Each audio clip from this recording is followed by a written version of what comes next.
Skill acquisition is different from the creation of an implicit system. That is a terrible color to use if you're drawing a poster. I cannot read that bottom part at all.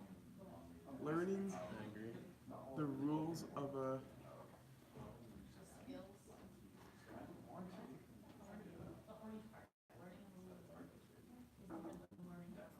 who picks fluorescent? I need to take a designing class.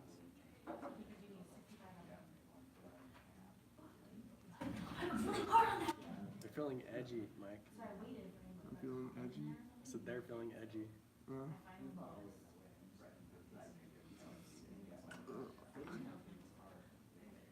Or they're just lacking in foresight. Okay. I'm giving them the benefit of the doubt here. Let's make an edgy poster by making it unreadable. That'll show them. You gotta walk up real close to it, man. It's supposed to draw you in. See, there's a tactic to it. It kinda is. It's like hypnotizing just because it looks blurred. It's like, oh. Okay, sparkles to family now.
We're on the floor. Okay, see here. Here's the soda.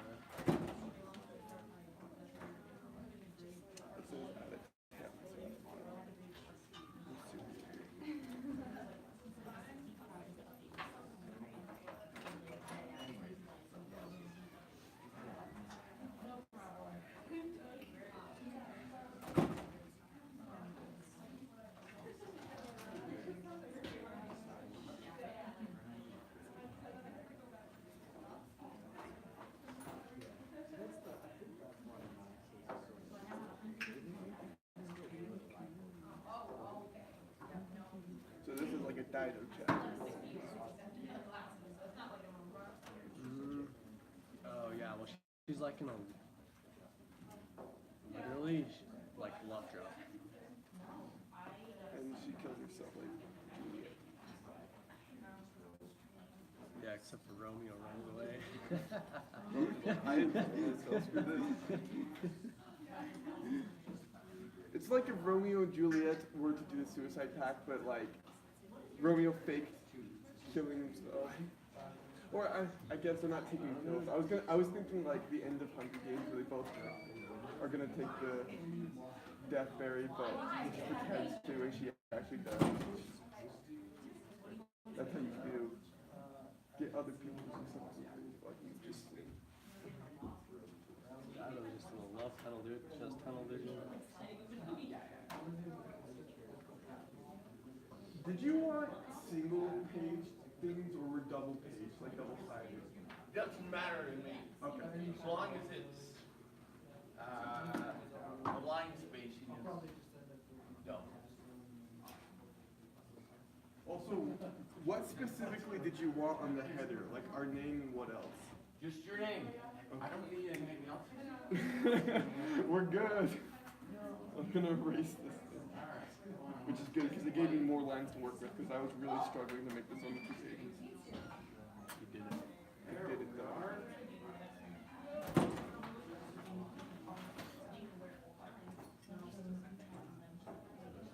God said, let there be what? Let there be. Let there be what? God said, let there be light. What is this? The implicit Ooh, implicit linguistics. Why did they put these up here? Looks like, Why did they put that in order? what does it say? I don't know. I can't read it. Actually, I can Read it. Skill Learning acquisition. language is different than learning how to speak. I can read it from here.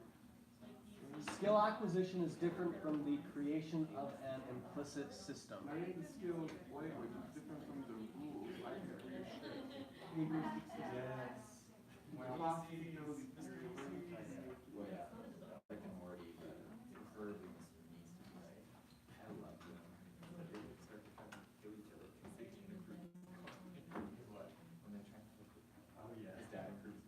Well, wait. Just a couple of minutes. I have a question Yeah. I was thinking of. If God is omniscient, can he know the answer to a paradox? Can he know that what is unknowable? What do you mean? God is. Like, if there's something that is inherently unknowable, like illogical, like a paradoxical statement, can God know the answer to that? Give me an example. Well, like, we used an example in class, like, can God create if God's omnipotent, can he create an object that he can't move? Or like, what happens when an unstoppable force meets an immovable object? Or some other ones that are more practical? Well, a classical answer to that, which was given by, or not, and remember, this isn't part of the class, so you just asked this question. The classical answer to that was given by St. Thomas Aquinas, that says God is pure reason. He cannot do anything that is illogical, unreasonable, illogical. Like, for example, can God make a stone so big he can't lift it? Can God make a square circle? No, because that's contradictory. Now,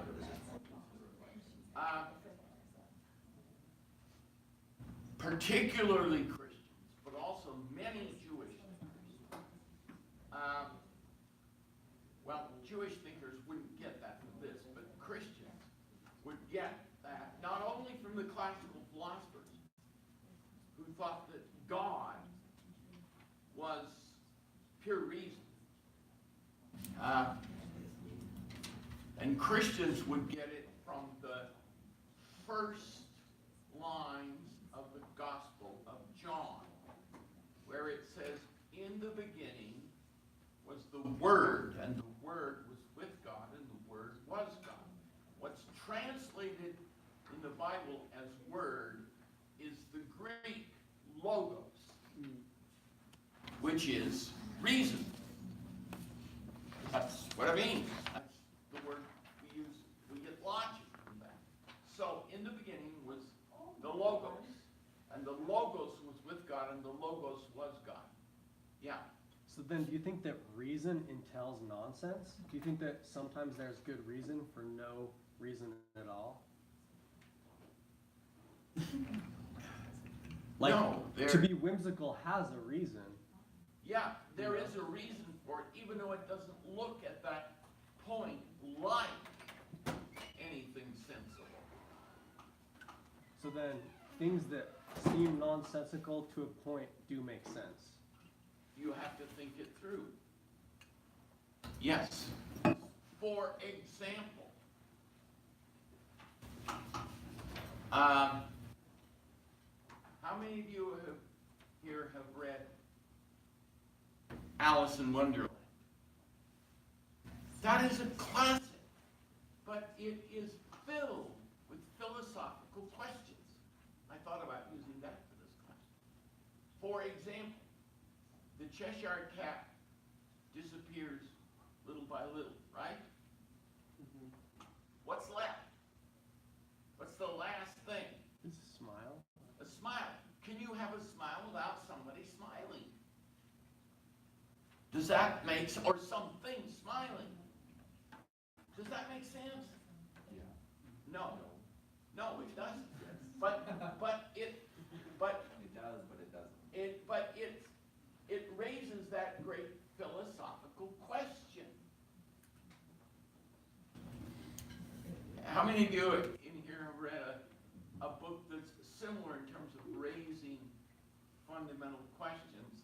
The Phantom Toll Booth. Remember? Who are you? Oh, I'm the weatherman. Oh, then, what's the weather going to be tomorrow? Oh, I'm not that kind of weatherman. I'm the weatherman because it's much more important to know whether there will be weather than to know what the weather will be. You know that there's something true about that, isn't there? But isn't there always weather, or does he mean weather as in anything but like sunny? That's He the big means joke.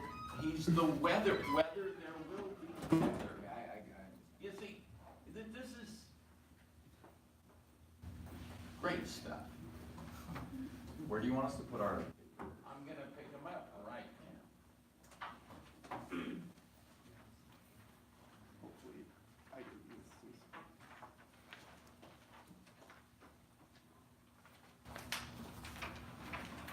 Pass them over here.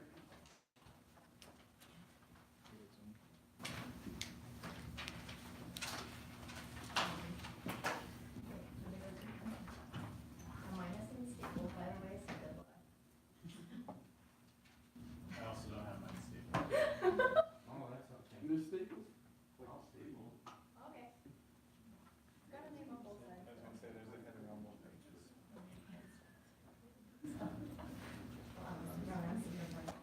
Now, I've got every one of these, right? Okay.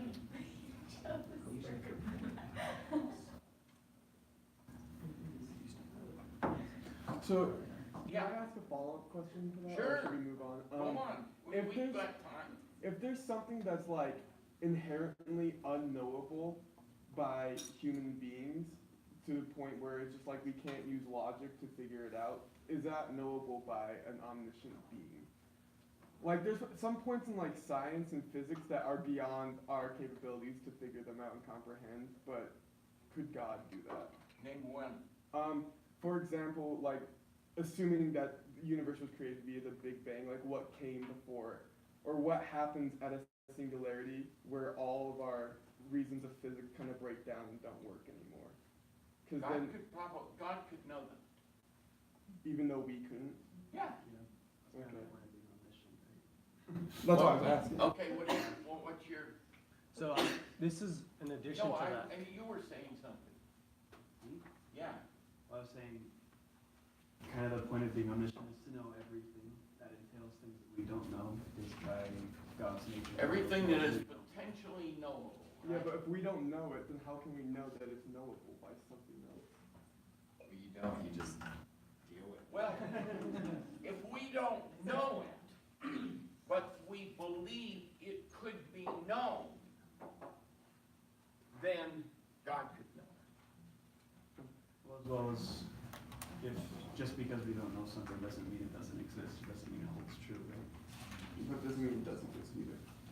It's true. Well, it's like with, I think like with dinosaurs, for example, we weren't there. We have lots of scientific evidence to support dinosaurs, but we were not there. We cannot 100% say that. Say what? That they were there because we didn't see, but. We have the bones. But that doesn't matter. They could have been. No, let me explain. Let me explain. Okay, I see what you're okay, saying. Let me explain. okay, I this get is it. a good, you see, this is a good discussion, I know we're off topic, we'll take it. I I'll got explain you my line too. of thinking. All right, I wanna hear from, It maybe down. down. Maybe you believe. So let's say that we believe God created the earth, right? Okay. Out of materials from other realms. Okay, hold up. Let's say that God used material from other worlds that the dinosaurs were on. And so when he made our Earth, they were just. Hypothetical. Okay, so we're not saying the dinosaurs No, no, never it's existed, not the dinosaurs. No, no, no. but we're I'm just saying like they on didn't our Earth, for exist example. in context of what Yeah, would come exactly. in science. Exactly, yeah. So we don't know for 100% I think that's sure. dumb, but It was just the best example. All right, I all right, could all right. think of. I wanna hear what Dallin is saying. It was the best example I could come up with. All right, what I know is it's not a it? great example, but just saying, for example, we don't know for 100% sure because none of us were here, none of us were there when they roamed the earth. But it is believed that they were. We can believe that God knows where they existed. I was just using it as an example of that whole premise. So we I didn't can't- mean to like. So, okay, so how do we know that Virgil existed? We weren't there. Yeah, it could have been someone else that wrote it and just said they were Virgil, you know, I don't know. Isn't that? Could somebody have written it at some other time? Yeah. Ooh. You mean we can't be certain about the past? Yeah. Can we use inductive logic in that? So what's the time? You know that like the truth exists, but you don't necessarily know what it is. It's like video. But I wasn't there. That's really interesting. It's true. Chris? I think, one of the best examples of All right, this could be, give Chris the floor. one of the best examples of this could be, Galileo and, his heliocentric universe, which, one of the problems that that medieval Europe, Renaissance Europe had with his theory was that he could not prove the parallax of the stars, even though it was real and he was right. But since he couldn't prove it, he knew it was going on, but they wouldn't take it because there's no proof, and he ended up being right. Oh, okay, Nicholas Copernicus. yeah, we could get to that. All right, Al. so to address like, what if Virgil didn't write it, what if Virgil never existed? That's where you have to go to all the other sources. You have to go to all the sources from that time period that say, yeah, there was this dude named Virgil, he wrote this book, I read it. Yes. And then we go to dinosaurs, we have sedimentary evidence that, okay, here are the bones, they're deposited in layers with the sediment that is carbon dated to a specific time, and that wasn't just like, the layers weren't just like brought in perfectly. They could have. Well, this is related to the question of Virgil, but this is an important little philosophical thing that I'll teach you. One of America's great philosophers, Charles Sanders Peirce.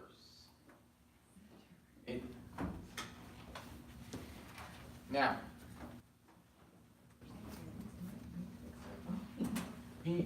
P-I-E-R-C. You pronounce it Peirce. Okay. He called this principle abduction.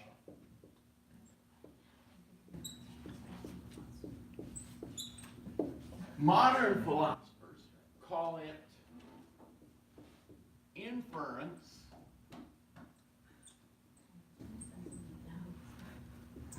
to the best explanation. IBE.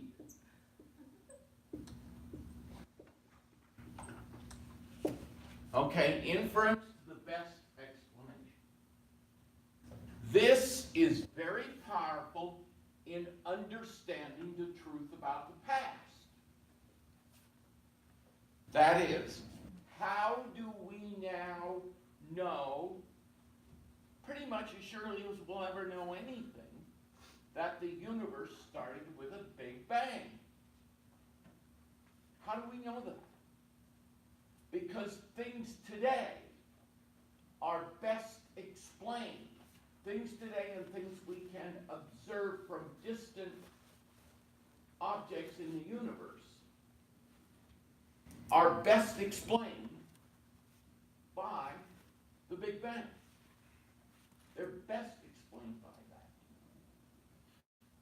That's how we know. We get all these other sources and we say, yeah, the best explanation that there was a Virgil and that wrote this in a certain time frame.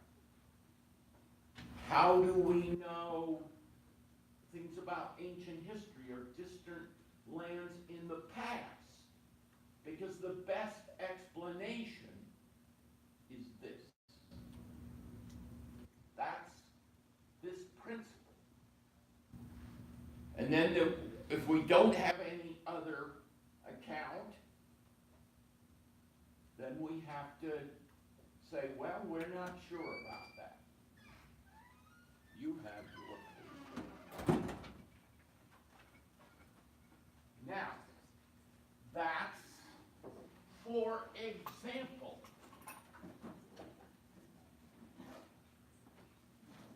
Another example about something that we can test today, the story of the flood in the Bible and in other texts from the ancient Near East. The Epic of Gilgamesh, for example. It says the world was flooded. Now, what does it mean by world? Does it mean the whole planet? Notice, the Bible doesn't say that, does it? That's an interpretation added on to the Bible, right? So, we take that and we look at the surrounding things, cultures, and their stories, and then we look at what is today. Is there enough water in the oceans to cover the whole planet? No. There just isn't. So we say, yeah, it didn't cover the whole world, but we know that there was a massive flood in the ancient Near East when the last ice age melted. We have artifacts in the Black Sea from ancient cultures dating from around that time. So we say, yeah, pretty much we can confirm that there was a flood, but it didn't cover the whole earth. A local flood. That was the world they knew. We confirm things in the past largely with this principle.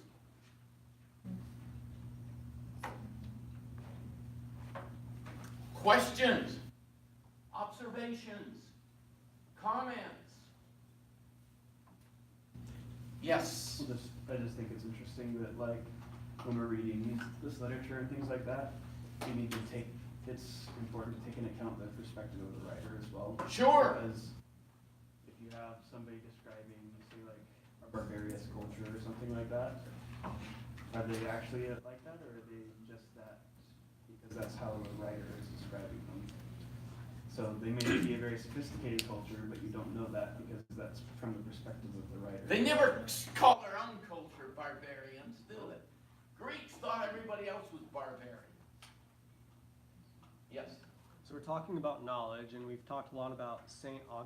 Augustine in this class. And when I read through his stuff, it seemed to me like he was questioning how could he be a product of God but not know what God does?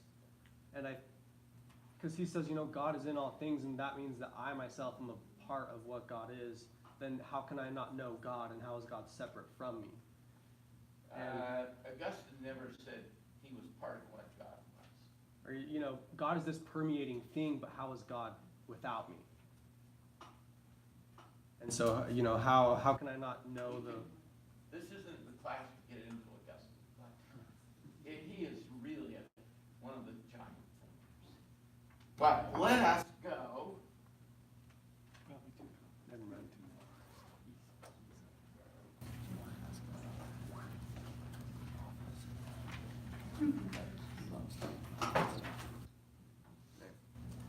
Yeah, that's probably too much of a comprehensive Remember, answer to go. last time, we got to Aeneas's people settling on Crete, right? And Aeneas is laying out a new civilization. He's establishing laws. His people are getting married.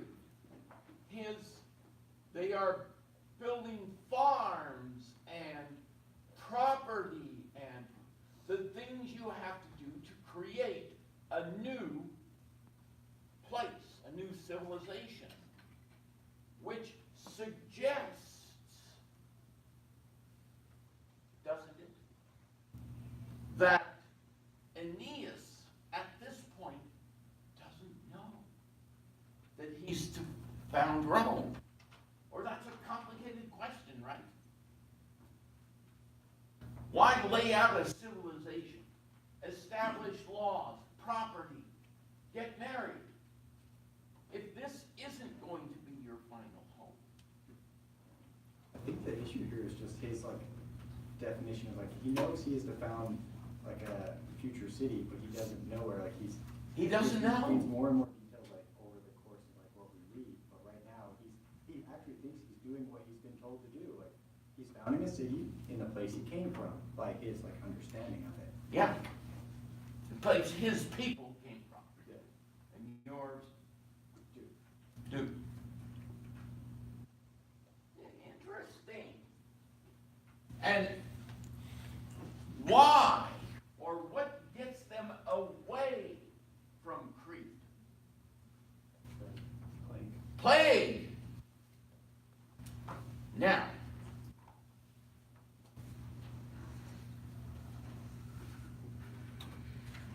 Professor, Yeah. in a way, it's not the plague that makes them leave, it's an increase in knowledge, where they start to understand that they were wrong, right? I mean, well, the plague gets them to move off Crete.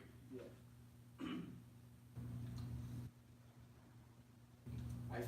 I see what he's meaning, it's interesting because them receiving the plague was a sign to him that this was not the place they're supposed to be. So not only did the plague get them to leave the island because you don't want to be where the plague is, but it also increased his knowledge and to understanding that this was not the final, or what he was destined or fated to do. But then you have to ask, did Aeneas see? In what? as a Okay. sign?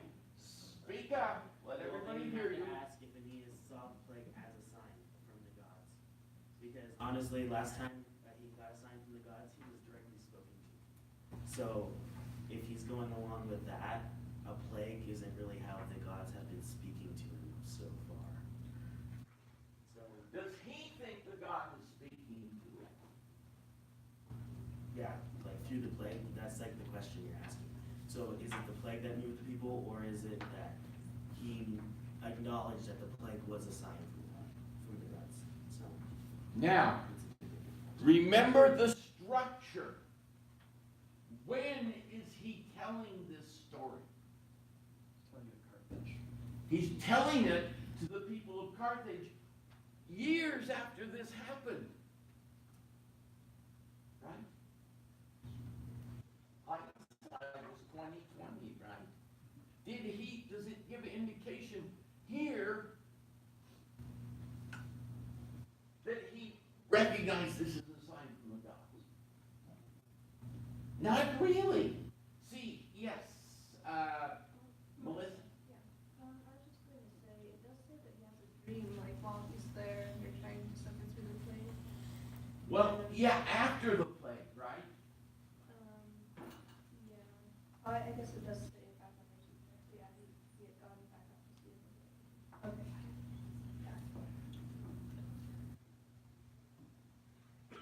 Now, notice, it's not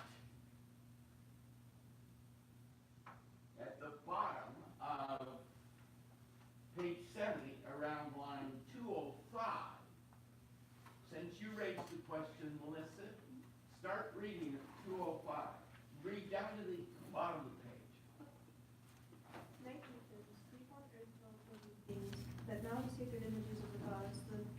Phrygian hearth gods I brought with me from Troy, out of the fire, seemed to stand before me where I lay in sleep.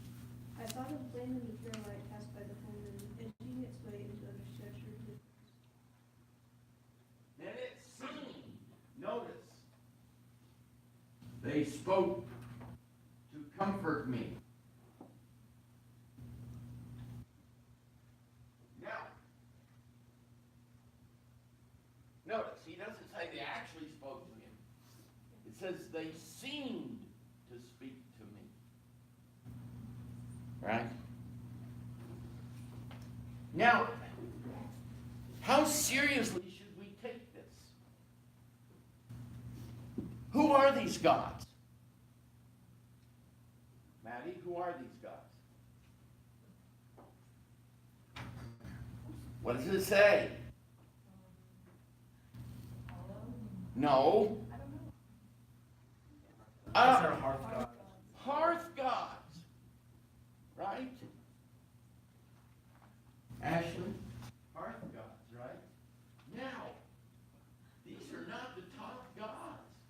These are like the privates. These aren't even the lieutenants. Right? Isn't that true? How seriously should we take this? How seriously should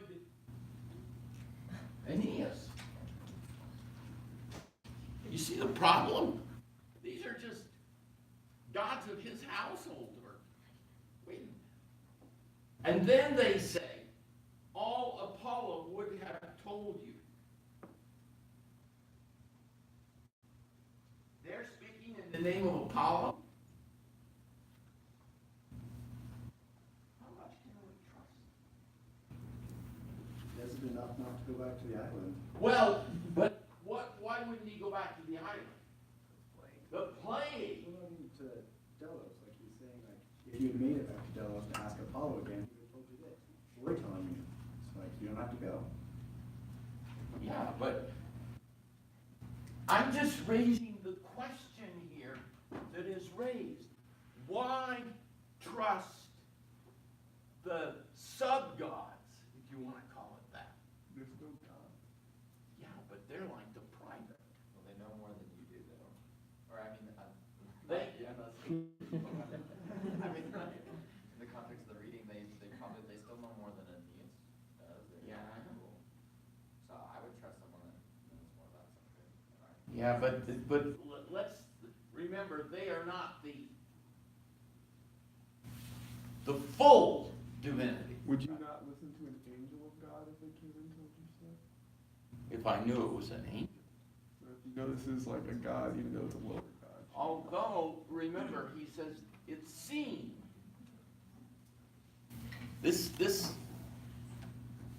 Then it seemed they spoke to me. Does that mean they really spoke, Melissa? I think it may be saying that it seemed that they were speaking to comfort. That might be what he's trying to say, seemed. That it was seeming like they were trying to comfort me. Not necessarily that, it seemed like they were speaking, but I wasn't sure if they were. Now, you must prepare great walls for a great race. True, in these periods, most cities were walled cities. But that doesn't tell you why it can't be here, right? He was laying out a great city.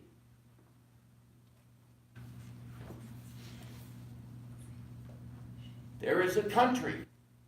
This is over on around line 230.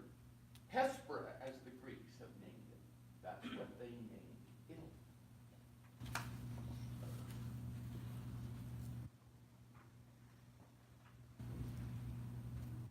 Now, then, you see, Aeneas says it seemed like this. Then, let's see. Charity, Yes. will you read starting at line 239, breathless?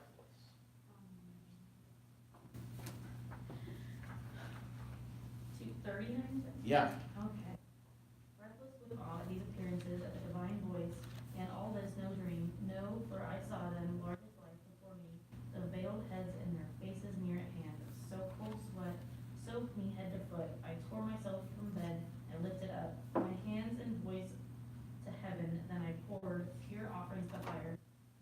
These rites performed to my satisfaction, I recounted all the strange event in sequence to Anchises, that's his father. he saw the ambiguity of the two ancestral lines, the double percentage, his late-born error about ancient places. He then said, That's it. Now, do you see the difference here? Who picked up that difference? Who picked up that difference? No, there's a difference.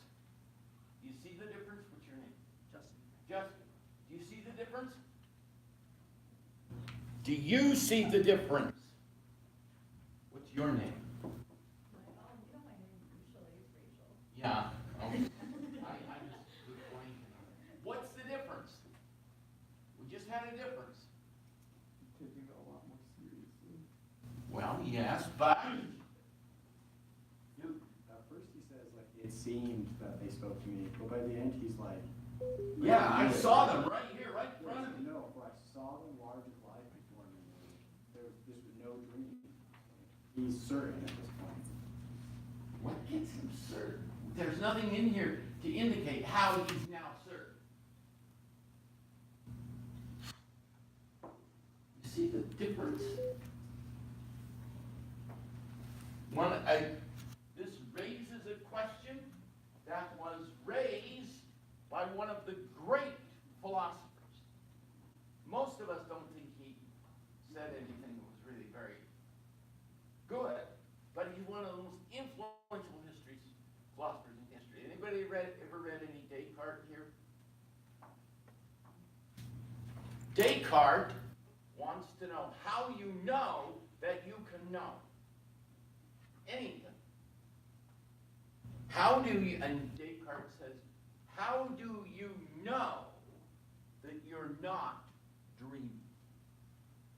Right now, how do you know that? My life would probably be a lot better if I was not to be dark, I'm just saying like. No, but how do you know? Over there. Remind me your name. Alana. How do you know that you're not dreaming? You don't know. That's Descartes' point. Now, then he tries to overcome that. Aurora, how do you know you're not dreaming? there's no way to know. That's Descartes' point. But isn't that issue raised right here? I feel like I know I'm not dreaming because I can choose what I'm doing and where I'm going. Well, In your dream, you kind of just put into a are scenario. you sure? Haven't you had a dream where it's very vivid and you don't know which way to go and you just have to pick one? You just kind of get strung along. I'm just raising the questions that are raised right in the text and showing you how these little things that you may read past lead to great big philosophical questions, don't they? Does knowledge have to be certain? Because do I have to be certain to know that I'm not dreaming? Descartes thought you did. That's a question. There's a difference between absolute knowledge and reasonable certainty, isn't there? You can be absolutely sure about math or logic, can't you? Either these steps in some complicated logical proof are sound and lead to this conclusion. If you start here, you'll get this. Or it's not. Same thing with math, right? But a lot of other things you can't be 100% certain.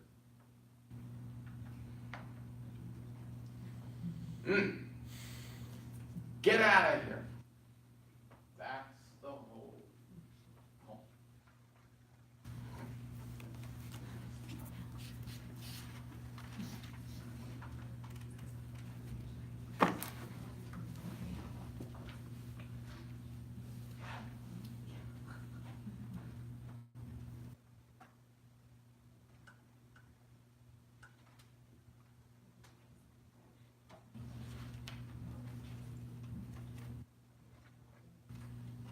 Is there anybody who wasn't here last time?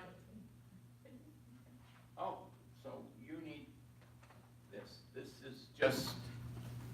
This is the journeys of Aeneas. So,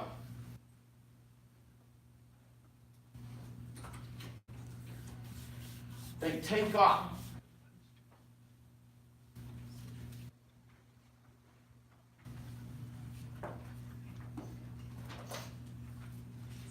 After they take off, they land at the Strophides, and you can see it on the map.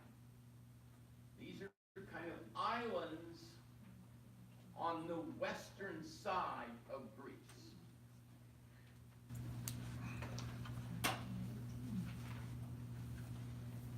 And they're chased off by what is called harpies.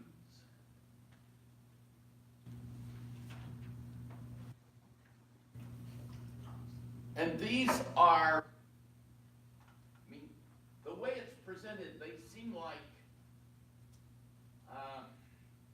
some sort of monster from some D-grade horror film, don't they? Anybody ever watched any of those D-grade horror films from the 1950s, those black and white films? Sharknado. Sharknado. Others, one that's really funny. Anybody ever seen here it's just awful. Surf Nazis Must Die? No kidding, there's a movie. That's going on my list. What? Sounds like the worst beef lick ever. It wasn't B flick, it's D flick, it's D minus. I watched a little bit of it just to see what it was. Just for times like this, when that might come in handy. Or there was a pretty good, there were really great horror films from the 50s. The remake is not anywhere as good. Invasion of the Body Snatchers. Anybody seen the black and white of that? I've read the book. You did? It's better than the remake, right? And if you saw it as a little kid, you wondered, hey, are my mom and dad really my mom and dad, or were they replaced when they closed their eyes, right? And then there's ones that are pretty good. Anybody ever see a black and white movie called Them?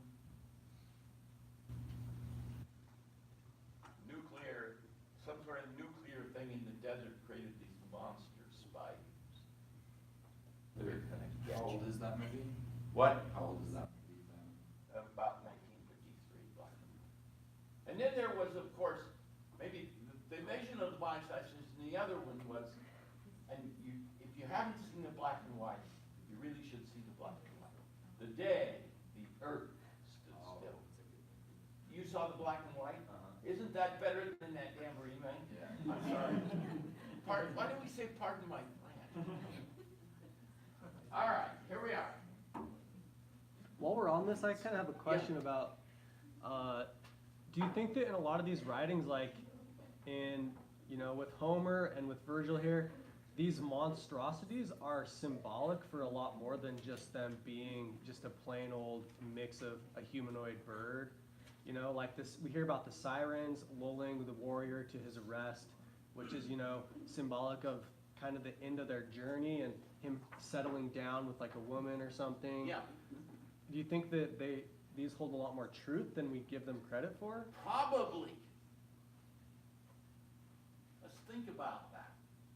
Next time, think about his question, and if you have any thoughts on that, bring them forward. Will you repeat the question one more time? Do these harpies have any symbolic meaning? Do they? Okay. So,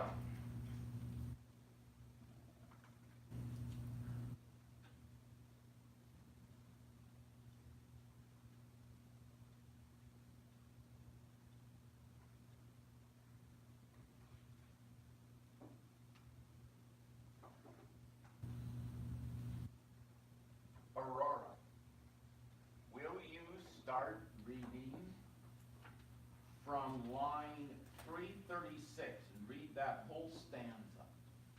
336. Mm-hmm. So war is all you give to recompense. Recommend. For slaughter of bulls and bullocks can it be, heirs of Laomedon? Laomedon. You'd arm for war to drive the innocent harpies from their country. Then put your mind on what I prophesied, a thing foretold to Phoebus by the Almighty Father and by Apollo then to me. Now first the Furies will disclose it to you. Italy is the land you look for. Well, the winds will blow, you'll find your Italy, you will be allowed to enter port. But you will never wall your destined city, till deathly famine for the bloodshed here has made you grind your tables with your teeth. Yes. Now,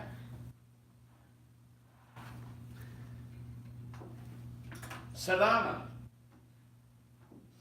perched on a high crag, a ghastly witch, brought words out, croaking down. Whoa. A witch tells them something. Should you believe that?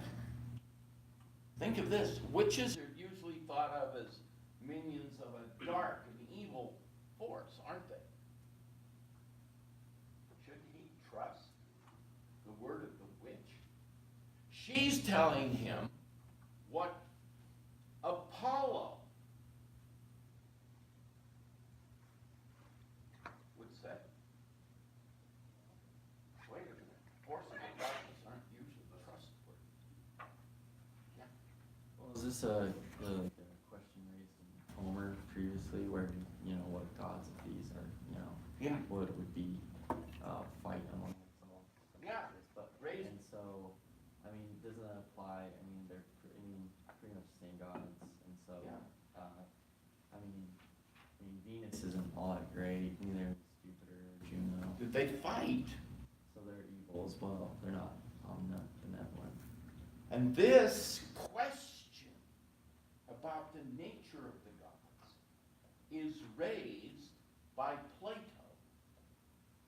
in a dialogue leading up to his trial. Euthyphro, he talks to Euthyphro about the nature of the gods. Now, I won't set the whole thing up, but he says Euthyphro. Now, Plato clearly believed in some transcendent God, but he tells Euthyphro, wait a minute. Euthyphro, you can't believe in these Greek gods as gods. What kind of gods fight among each other? What kind of gods commit all sorts of morally outrageous acts against one another? Huh? You gotta be kidding me, Euthyphro. See, he's undermining complete confidence in the city gods of the Greeks. Question is raised right here. Yes, Duke. So what kind of bothers me in this too, though, is like, unless I'm wrong, Solano is like immortal, and I mean harpies still, but the fact that like Apollo's going around like telling like others like what's going to happen to them, and then like to a way like there's another mortal that's like dictating in a degree like your fate. You know, they know what's going to happen to you and can tell you. That's a weird thing. Like I feel like if I went to someone who's like, this is what's gonna happen in your future, you know, like, that is problematic, because I mean, that really like gives the impression that you can't deviate, because, like, I mean, like, it's more okay for whatever reason in my mind that like the gods know it, but for like another mortal figure to know like what's going to happen to you seems off. Mm-hmm.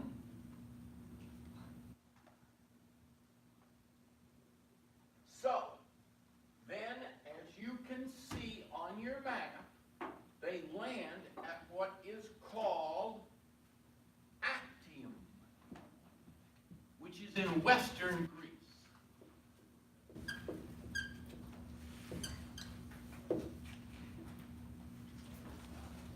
A nice, shall we say, safe spot.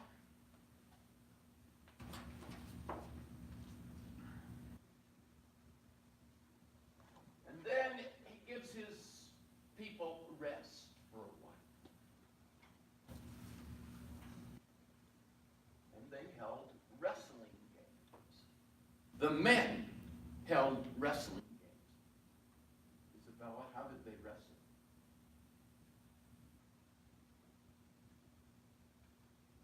3:7. Read a little bit on 3:7. Came in view, colors, glory, Yeah. season of our weary of. Here, Read it loud enough so people can hear. here we put in and hauled up, tired near the little town, our anchors out, our sterns high on the shingle. Go on. Then having gained this land beyond our reckoning, we purified ourselves in the sight of Jove, and lit with offerings our altar fires. Then on the application,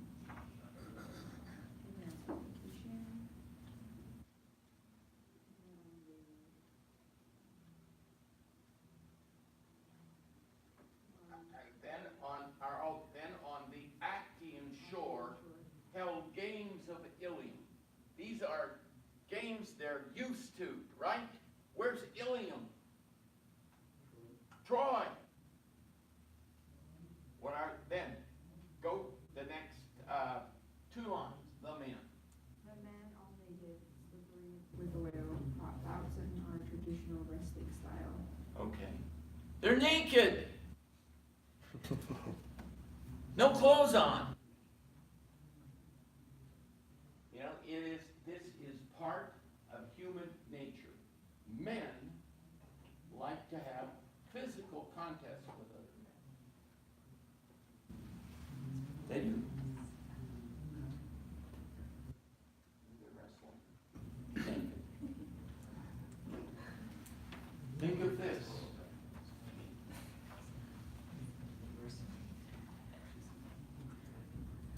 Several years ago, during the economic downturn, some school districts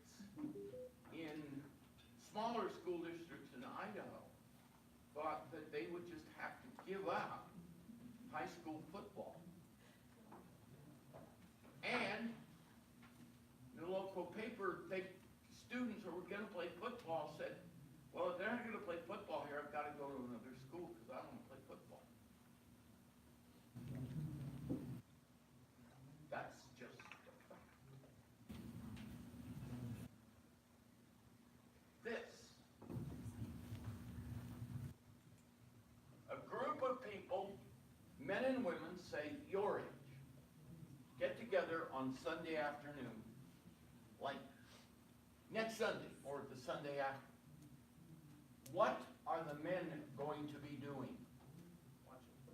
Watching football. NFL. Is that not true?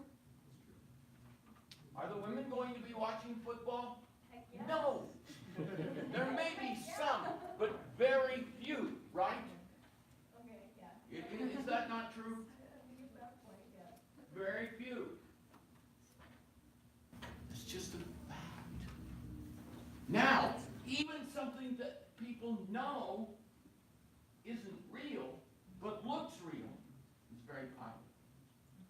What is the #1 show on cable TV? Monday Night Wrestling. Monday Night Wrestling. Absolutely. Well, it looks real, right? No. Not if you wrestle, then you watch it, it doesn't. If you go to that wrestling expecting real wrestling, then that's your own fault. Well, I don't Well, Nobody ever it's knows that. supposed to look real, right? It's supposed to look real. Look, everybody knows it's fake, but it's still number one.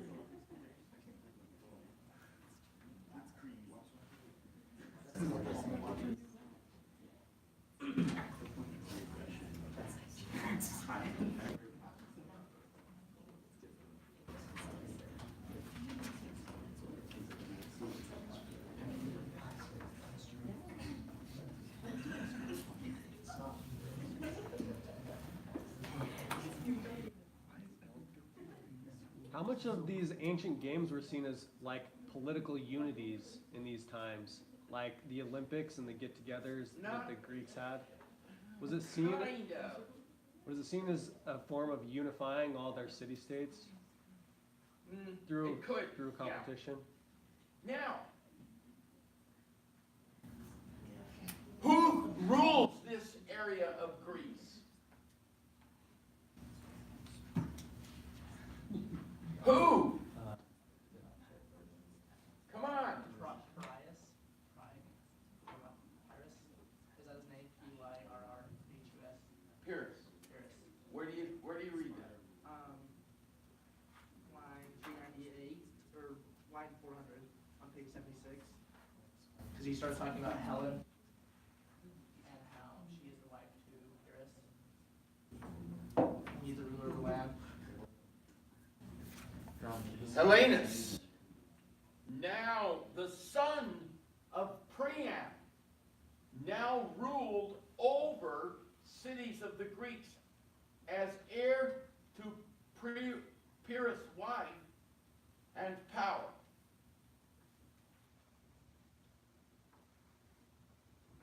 So, these are what?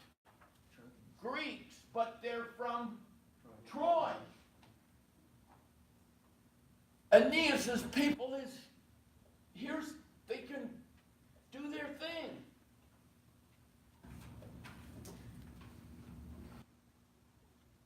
And it tells you the genealogy of that if you want to think of it. A miniature Troy is here. Wow. They have found their place.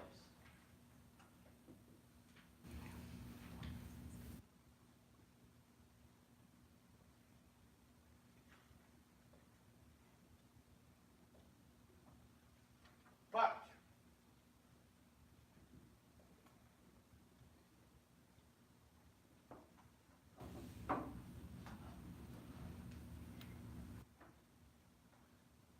now, Helenus takes Aeneas to a temple, a shrine. And there, the priest prophesies.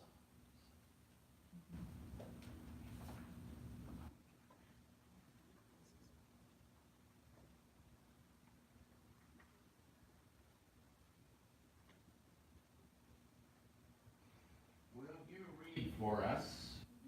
Remind me your name. Brooklyn. Will Brooklyn read for us from line 520? Down to the bottom. Now pay attention, because there's really, as we read, we're going to find really important things. The Italy you think so near, with ports you think to enter, ignorant as you are, lies far past far lands by untraveled ways. You are to make the oar bend off Trinacria to pass Ausonian water, lakes of the underworld, the island home of Circe, the Okay. Before your walls can rise in a safe country. Here are signs for you to keep in mind. When in anxiety by a stream apart beneath shore oaks you find a giant sow, snow white reclining there, suckling a litter of 30 snow white young, that place will be your haven after toil, site of your town. And have no fear of gibble-biting times, the Apollo will be a hand called. He gives him what you would call omens when you get there. But notice, Aeneas thought, now again, thinks he's got the place, right? Doesn't this seem to imply he's got the place? He hasn't. The priest says it's not here. It's far away. Very far. Oh, again.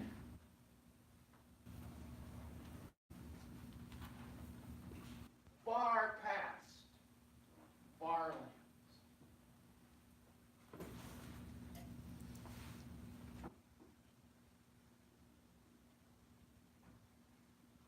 Now,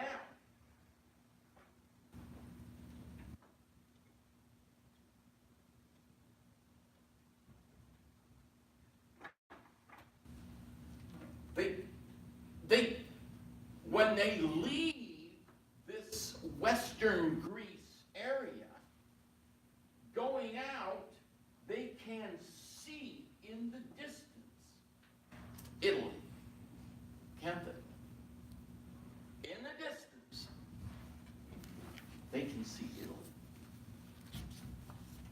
But there are Greeks already there. So at least Aeneas now knows that that can't be the place. So, where do they land? Next. So again, rest up. Well, sailing is hard. And particularly in these, you didn't have a compass, you kind of knew there was this and this and this and this, but you didn't have a compass, you didn't have anything. Where did they land?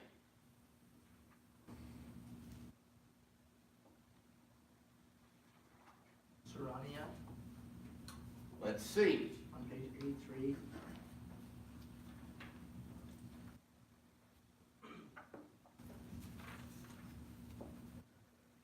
Line 671, when he says we set sail for Sarania nearby, they cross from there.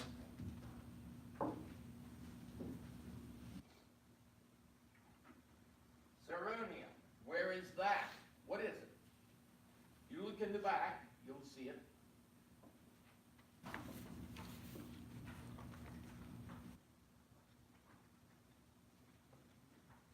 What is it?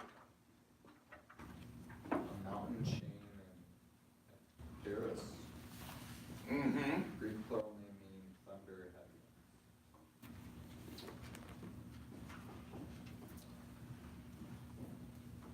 They land at first on the eastern edge. That's what we now call Sicily.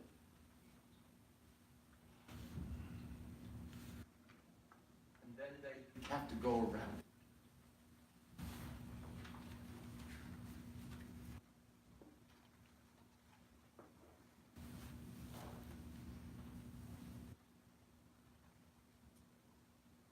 But do all of Aeneas's people go with him? Do they?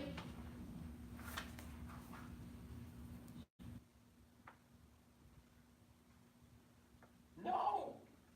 Some of them are quite happy to stay and live with the other Trojans under in their civilization. So some people just don't. They don't want to go like that.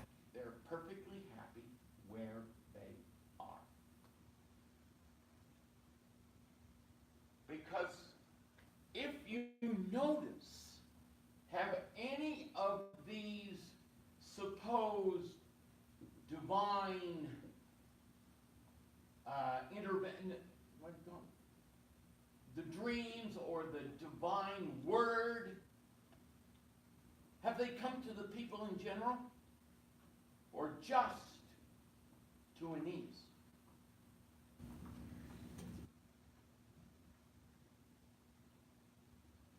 Haven't they only come just to Aeneas? I mean, look, think of the difference between, say, the Israelites fleeing from Egypt, according to the biblical story. I'm going to get into how much of that is true and how much it's added on and all that. But the Israelites are here at the Red Sea. The Egyptians are up here. And in the movie, everybody's seen the Ten Commandments with Charlton. Does anybody hasn't seen the Ten Commandments with Charlton Heston? 1, 2, 3, 4, 5. It's just a cultural thing you should see. Well, the Pharaoh says to his people, the God of Moses is a poor general. He leaves his people no retreat. Because if they go back, the Egyptians will kill them. They're up against the Red Sea, and Charlton Heston raises his thing in the Red Sea parts, and they go across. Now, in that event, there's this divine intervention that all of the Egyptians would, not Egyptians, all of the Israelites would recognize. Oh, okay. It's not true here. So a lot of people might be just very happy. Look, we've traveled a long way. It's been a long time, years, and we're just exhausted. These people are friendly. They're from our same bloodline, if you will. We don't need to go any further. So, they go to Sicily. And then they have to go around Sicily.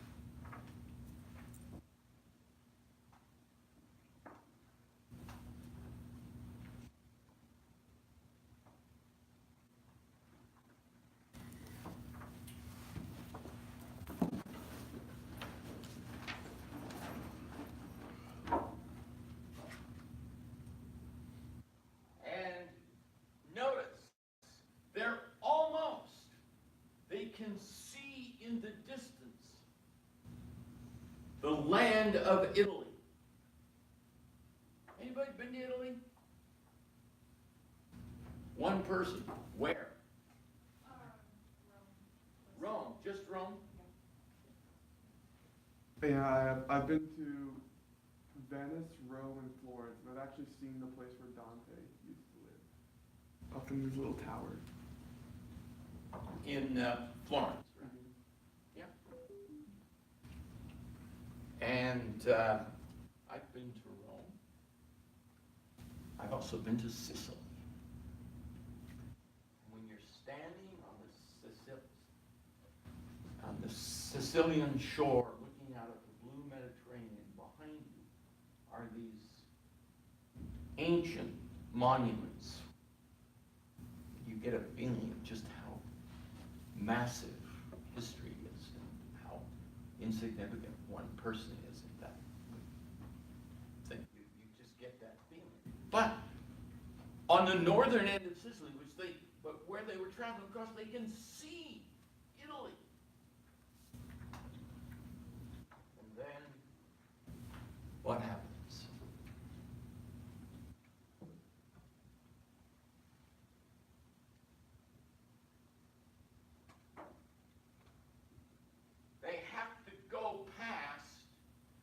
Same thing that Ulysses had to go past. The Scylla, which is a whirlpool which will turn them around and sink them. What line are you on?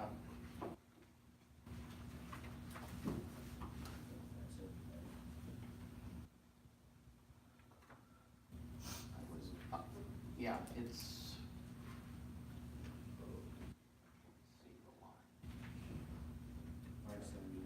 What? 579. have to go past the Scylla, which is a monster, and the Shargades, which is this. And the whole idea is they have to conquer their fears to go through this. Scylla, Shargades. And they represent two different kinds of fear. The monster represents that kind of evil viciousness. And the Shargades represents another kind of fear, right? Fear that we're going to be drowned. Not killed, but drowned. And they have to conquer their fears to go forward. It's a great metaphor.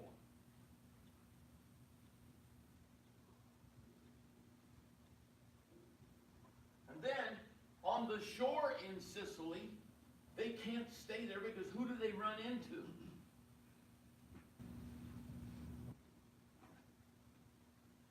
Who? Who, Alan? Who? Cyclops? Cyclops. And what are Cyclops? What? Yeah, giants. One eye. Yeah. So we hear about all these monstrosities in these ancient books. Is this actually kind of paralleled in the thought that there were a lot more like hermetic people living in like the wilderness that terrorized local civilizations, and so you'd have heroes and they would go out and kind of cut down these villains that lived in the wilderness in the wild? Well, they're probably imaginary. Yeah, they are imaginary. And that's. So there's nothing there really about. But they represent various kinds of fears. All right. And it would take us a long time to go through all of that. Now, the Cyclops, monsters, giants.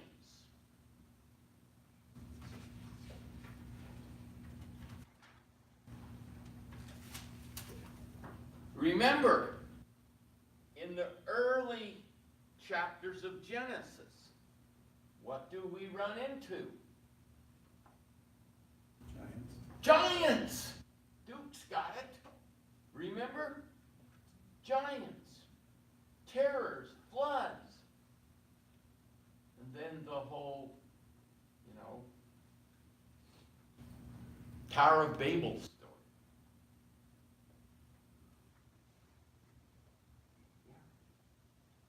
Very important stuff. We're going to get out right now.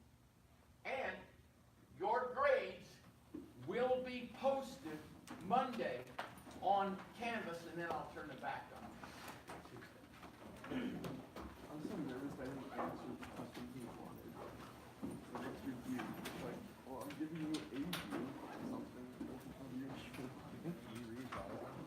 Probably. It's not bad in a view.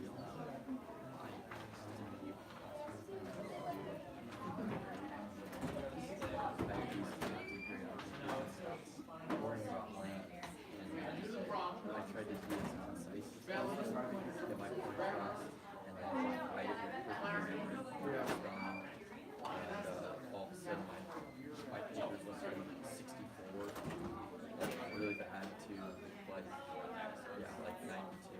And then by the end of it too, I was struggling because I was scribbling, and then I was getting through some of that stuff. So even stats started to that bad. That's pretty much what happened. Yeah, no, it was.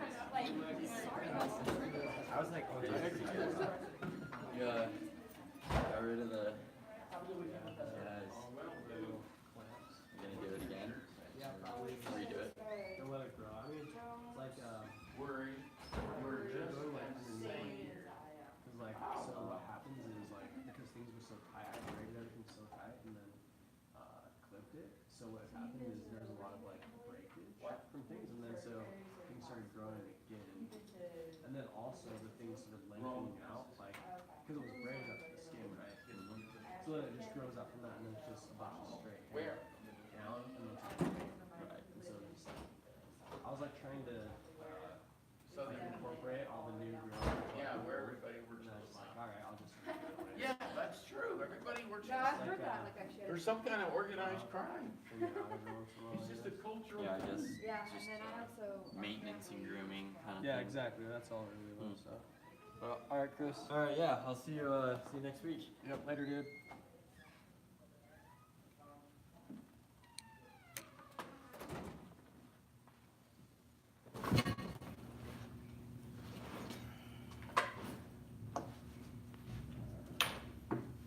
Well,